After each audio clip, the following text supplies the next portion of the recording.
자, 2024년 우리 교회의 표어가 무엇입니까? 우리는 예수의 제자입니다. 자, 다 큰 소리로 이야기해 봅시다. 자, 시작. 우리는 예수의 제자입니다. 아멘.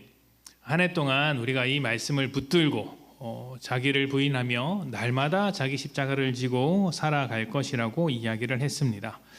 이제 한 달이 지났는데 한 달이 지난 만큼 여러분의 삶이 더욱더 제자다워지고 앞으로도 더욱더 제자다워지시기를 축복합니다.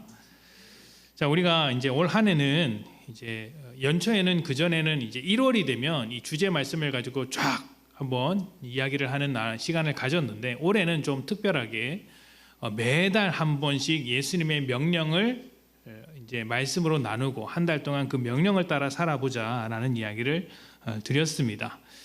한 달 동안 이제 우리가 붙잡고 순종하는 삶을 살아갈 텐데 오늘은 제자 삼으라는 명령에 대해서 한번 생각해 보기를 원합니다.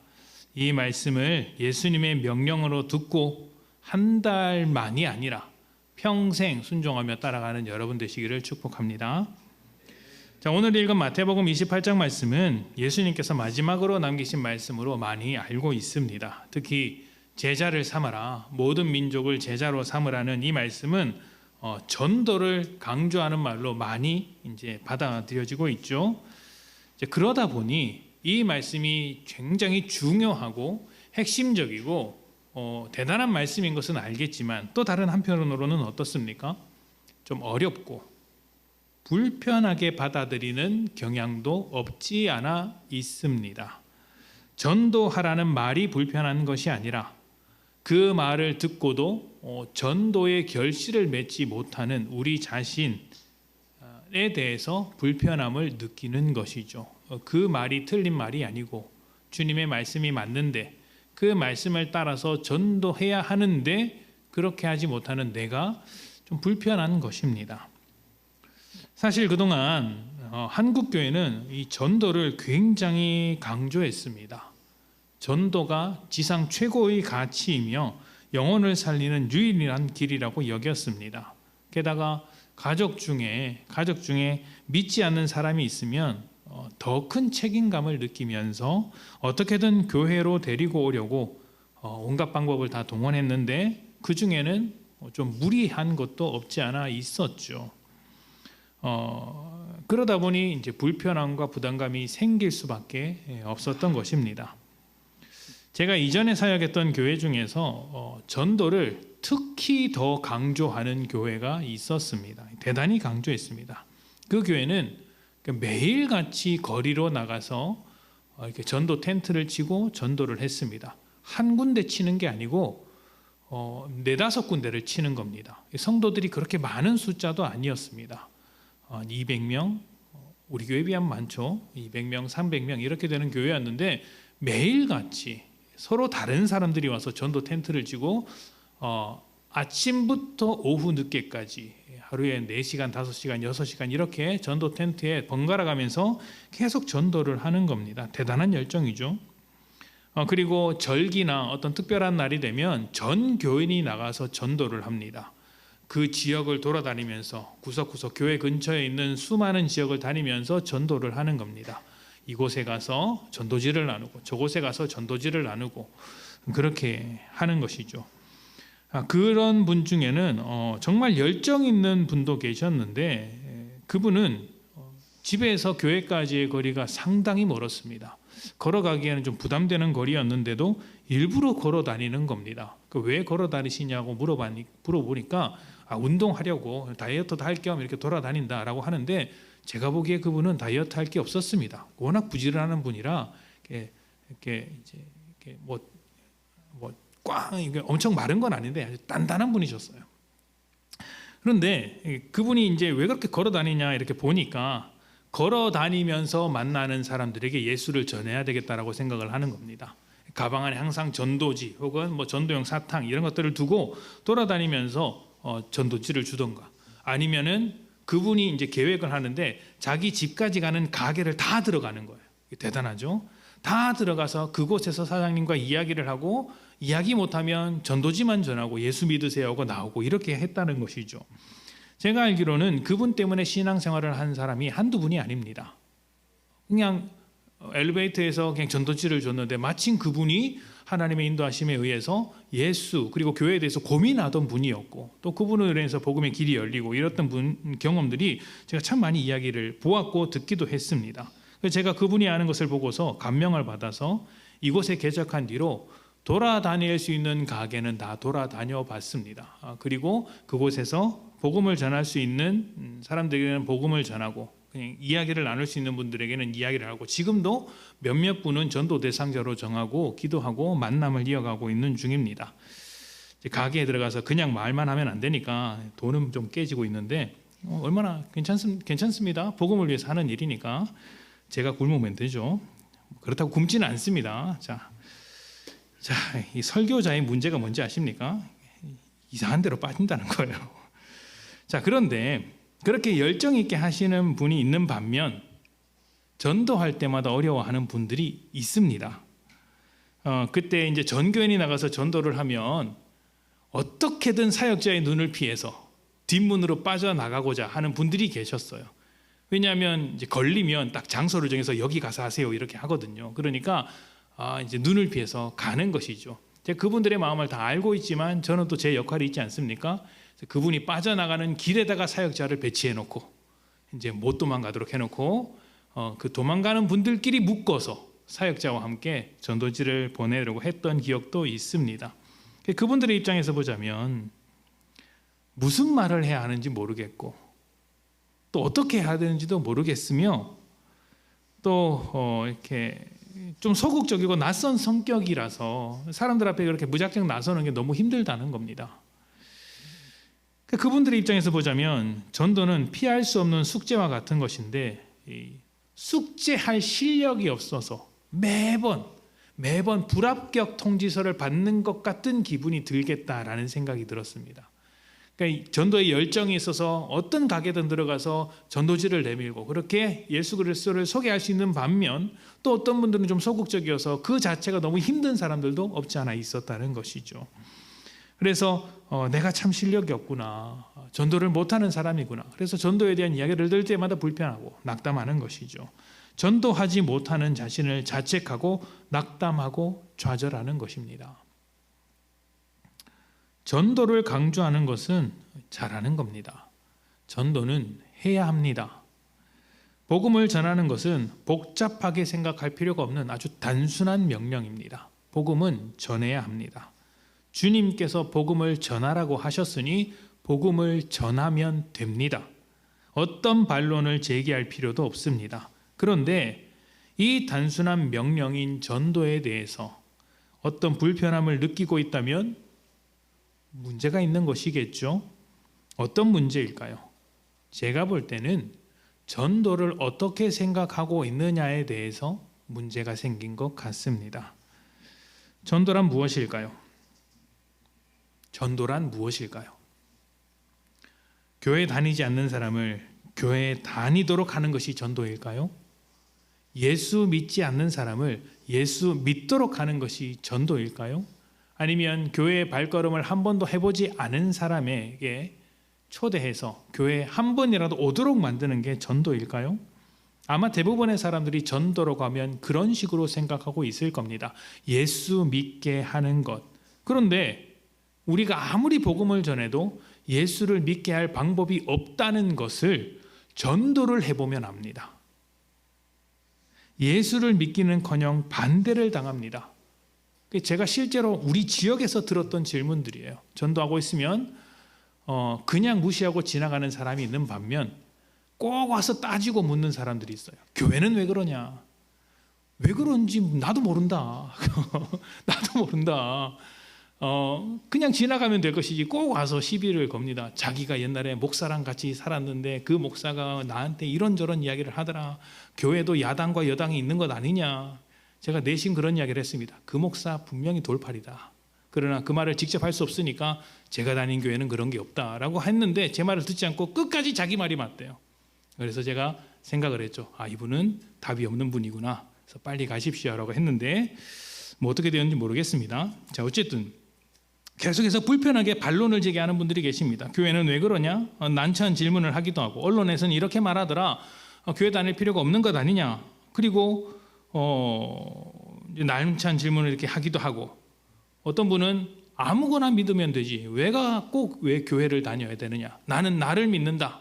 이렇게 주장하는 분도 계십니다.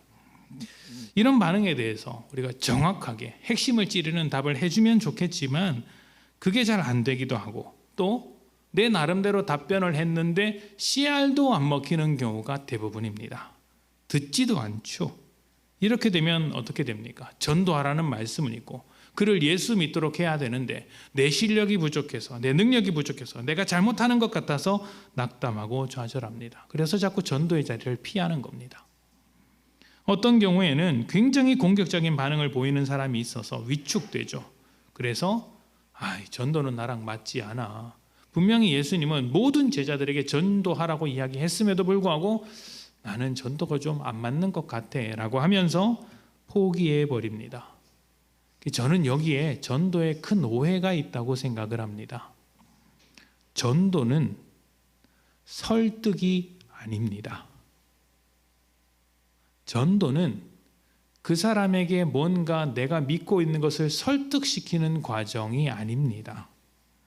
기가 막힌 논리로 무장해서 설득한들, 세상 어디에서 찾아볼 수 없는 완벽한 논리와 설명으로 그 사람에게 이야기한들 예수 믿는 것은 아닙니다. 저는 지금까지 단 한 번도 그런 경우를 만나본 적이 없습니다. 그리고 제가 들어본 경우에도 누군가에게 말로 설득을 당해서 예수를 믿었다고 말했던 사람은 없습니다. 오히려 반대입니다. 풀리지 않는 질문 때문에, 해결할 수 없는 문제 때문에 예수를 만났다라는 사람은 있어도 해결된 논리를 가지고 예수를 만났다는 사람은 없습니다. 설득한다는 것은 내 실력으로 예수를 믿게 하겠다는 겁니다. 내 실력으로, 내 지식으로, 내 지혜로. 그런데 우리의 구원과 믿음이 그렇게 시작되지 않았습니다. 우리는 모두 죄인입니다. 죄인의 특징이 무엇인지 아십니까? 죄인은 스스로 죄인인 것을 모릅니다. 자기가 죄 안에서 살고 있다는 것조차 모릅니다. 그래서 예수를 믿으라고 하면 내가 왜 믿어야 해? 라는 말이 나오는 거예요. 우리를 죄에서 구원해 주셨어라고 하면 그 죄가 도대체 뭔데? 나는 멀쩡하게 살고 있는데 왜 나보고 죄인이라고 해? 그거 나 필요 없어 라고 말을 하는 겁니다. 그리고 나는 나를 믿어. 나는 나를 믿으면서 살아가. 이렇게 이야기를 합니다. 스스로를 믿는다고 말이죠. 여러분도 스스로를 믿으십니까? 그런데 한번 대답해 보십시오. 여러분 자신을 얼마나 믿을 수 있습니까? 여러분 스스로를 얼마나 대단하게 여기며 얼마나 믿을 수 있습니까? 로마서 10장 9절입니다. 로마서 10장 9절. 내가 만일 내 입으로 예수를 주로 시인하며 또 하나님께서 그를 죽은 자 가운데서 살리신 것을 내 마음에 믿으면 구원을 받으리라. 아멘. 예수를 주로 시인하고 마음으로 믿으면 구원을 받습니다. 자, 그런데 이 말씀은 내가 이렇게 할 수 있느냐 하는 문제가 아닙니다. 내가 예수를 주로 시인할 수 있느냐, 마음으로 믿을 수 있느냐, 그렇게 내가 믿고 내가 고백하면 내가 구원을 얻을 수 있느냐 하는 문제가 아닙니다. 왜냐하면 뒤에 이렇게 설명하기 때문이에요. 10장 17절입니다. 그러므로 믿음은 들음에서 나며 들음은 그리스도의 말씀으로 말미암았느니라. 아멘. 로마서 10장 말씀에 보면 이렇게 됩니다. 믿음은 복음을 들을 때 생깁니다. 또 듣는다는 것은 누군가가 복음을 전해 주었기 때문입니다. 그러니까 내가 만든 게 아니에요. 누가 복음을 전해 주었기 때문이죠. 그리고 복음을 전한 사람은 누군가 보내서 복음을 전한 것이죠. 누가 보냈습니까? 하나님께서 보내신 거예요. 하나님께서 복음의 출발인 겁니다. 그래서 믿음이란 우리의 실력으로 되는 것이 아니라 하나님께서, 예수님께서 우리의 마음속에 말씀으로 찾아올 때 믿음이 생기는 겁니다. 우리 자신의 실력으로 만들어낸 것이 아니라 하나님의 실력으로 우리에게 만들어 주신 것이 믿음이고 구원이라는 것입니다. 그래서 믿음이 시작될 때를 가만히 생각해 보십시오. 처음에는 다 의심으로 시작을 합니다. 정말인가? 진짜 예수가 부활했는가? 내가 죄인이라고 하는데 내가 왜 죄인인가? 또 어려서부터 교회를 다닌 사람들은 한번 깨지는 순간을 만나기도 하죠. 내가 어려서부터 교회를 다녔는데 신앙생활을 열심히 했는데 내가 왜 죄인이라는 말인가? 갈등합니다. 그러나 내가 죄인이라는 사실을 알게 되면서부터 예수만이 우리를 구원할 수 있다고 고백합니다. 믿는 것이죠. 이 과정이 단번에 될 수도 있지만 서서히 아주 점진적으로 되기도 합니다. 한 번에 바뀌기도 하지만 오래 걸리기도 하죠. 그러나 내가 죄인이라는 사실을 발견하는 것부터, 내가 나를 구원할 수 없다고 포기 선언하는 것부터 시작하는 것은 동일합니다. 내가 만들어낼 수 없는 구원이기 때문이죠.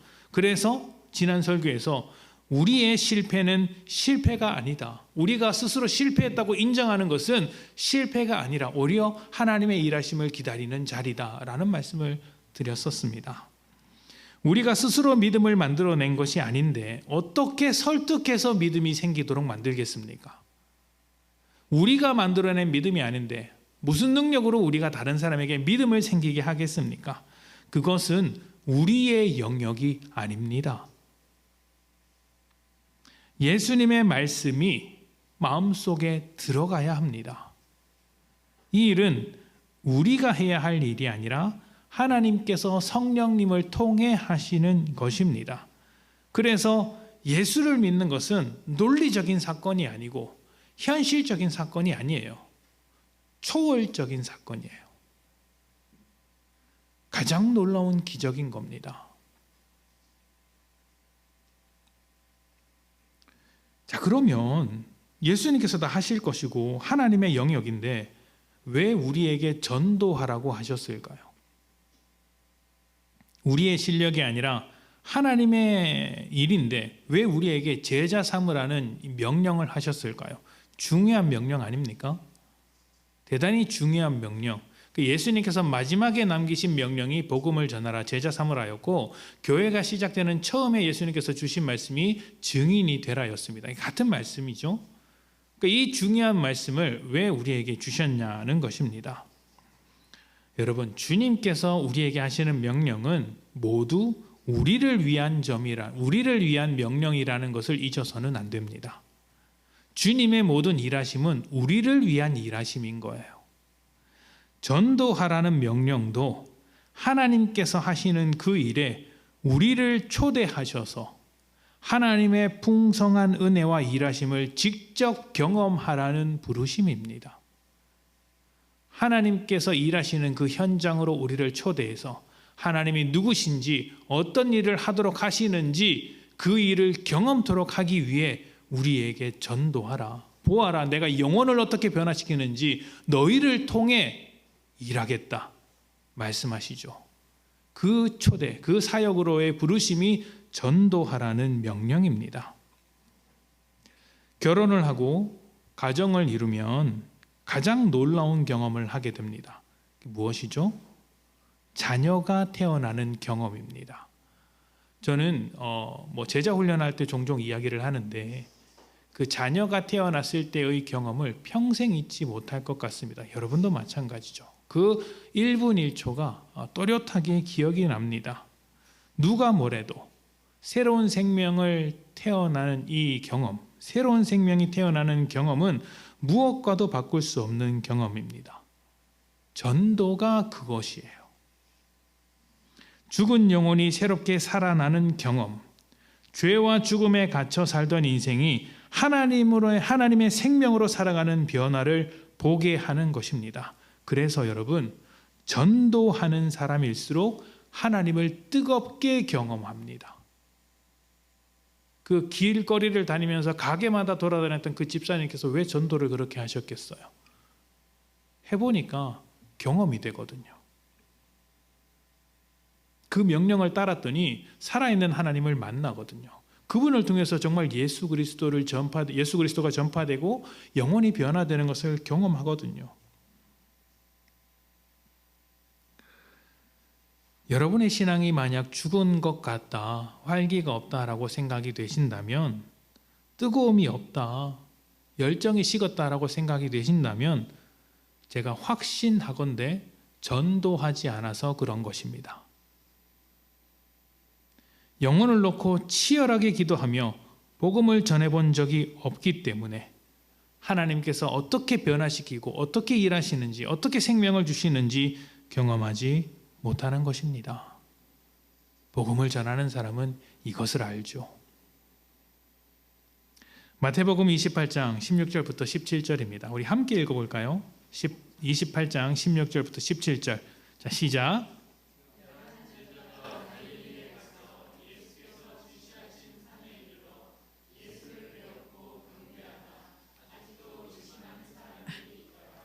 마지막 순간, 예수님께서 명령하시는 그 순간에 아직도 의심하는 사람이 있었습니다.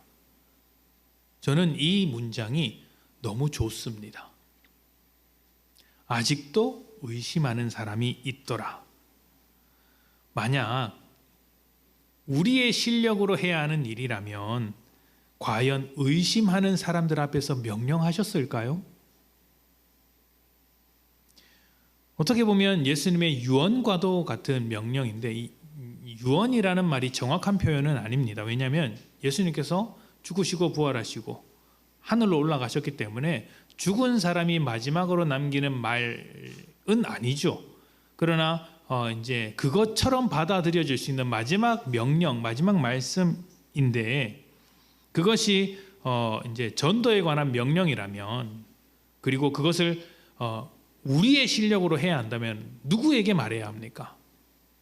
반드시 할 수 있는 사람, 잘 훈련되고 특별한 능력과 지혜를 가지고 있는 실력 있는 사람들을 선발해서 그 사람들에게 명령해야 하지 않겠습니까? 그런데 아직도 의심하는 사람들이 있는 가운데 그 의심하는 사람들 앞에서 명령하십니다. 왜 그럴까요? 우리가 하는 일이 아니기 때문입니다. 우리의 실력으로 하는 것이 아니라 하나님의 능력으로 하시는 일이기 때문입니다. 그래서 그 능력을 경험하는 자리에 의심하는 너희들아, 이리 와라. 내가 초대한다. 그리고 내가 어떻게 일하는지를 경험해봐라. 이렇게 말씀하시는 겁니다. 우리의 실력이 아니라 하나님의 능력이 하시는 일이라는 것이죠. 계속 읽어봅시다. 18절부터 20절입니다. 시작. 예수께서 나와 말씀하여 이르시되 하늘과 땅의 모든 권세를 내게 주셨으니 그러므로 너희는 가서 모든 민족을 제자로 삼아 아들과 성령의 이름으로 침례를 베풀고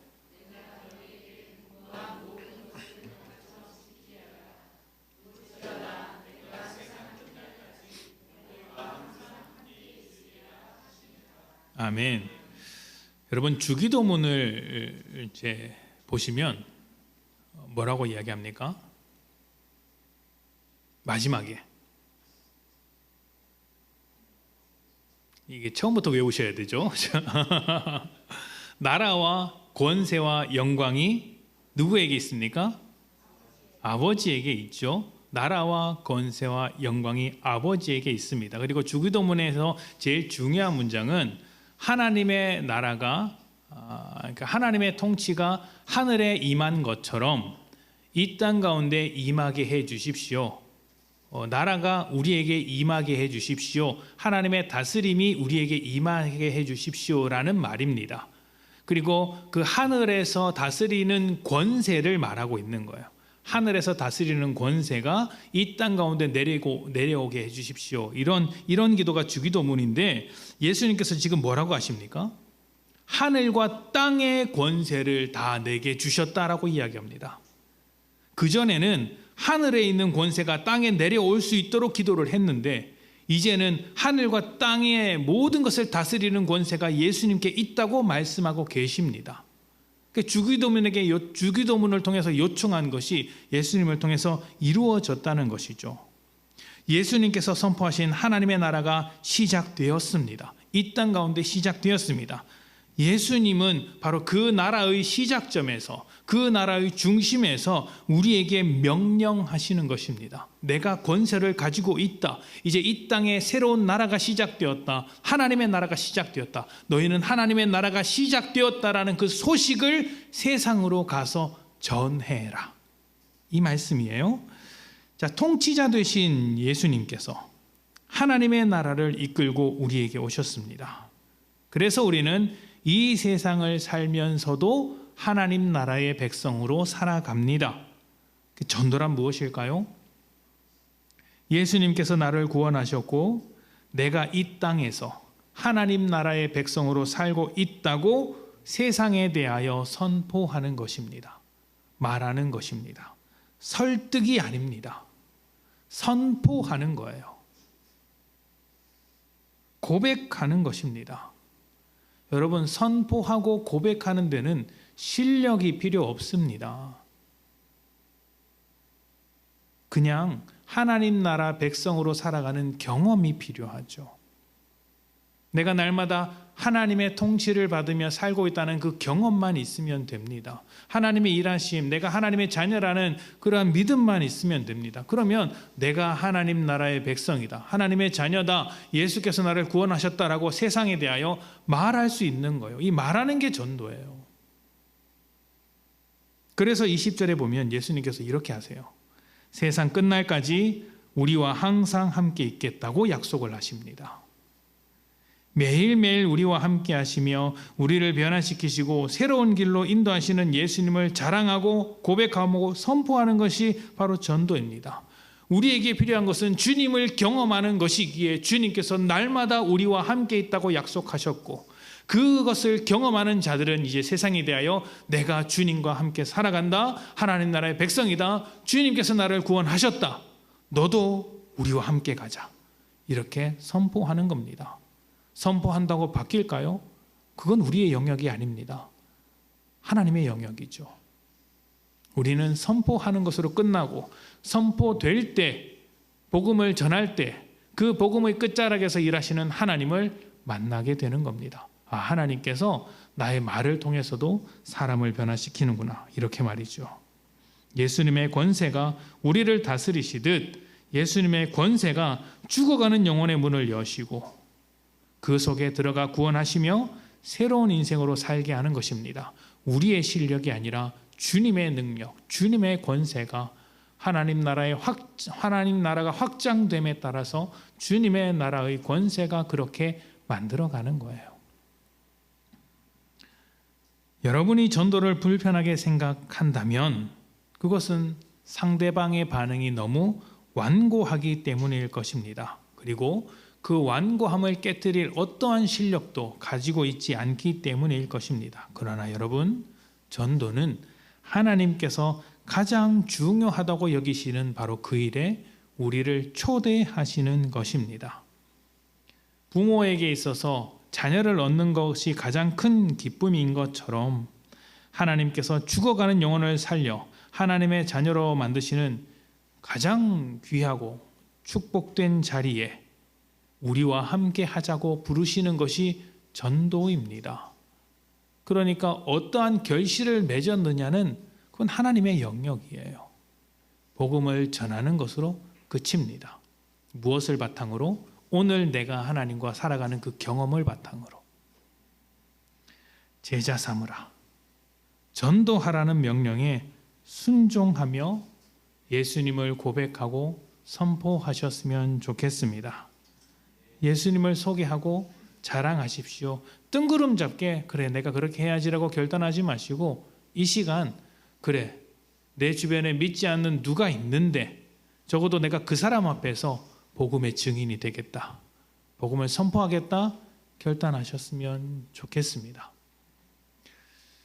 다음 주에 제가 태신자 카드, VIP 결단 카드를 나눠드릴 겁니다. 그리고 한 주 동안 여러분 이 말씀을 붙들고 여러분 주변에 믿지 않는 사람들, 자주 만나고 있으나 복음을 듣지 못하고 있는 바로 그 사람들에게 복음을 전하겠다는 결단을 가지고 한 주 동안 충분히 기도하신 다음에 다음 주에 그 카드를 작성하셨으면 좋겠습니다. 작성하고 나서 제출하지는 않을 거예요. 여러분이 그 카드를 보시면서 계속해서 그 사람을 위해 기도하고 하나님께서 복음을 전할 기회를 주시도록 준비하는 것이죠. 그러면 하나님께서 자신이 하시는 그 사역에 동참시켜 주실 것입니다. 우리를 살렸던 예수님의 권세와 능력이 우리의 전도를 통해 드러날 수 있기를 축복합니다. 우리 함께 기도하겠습니다.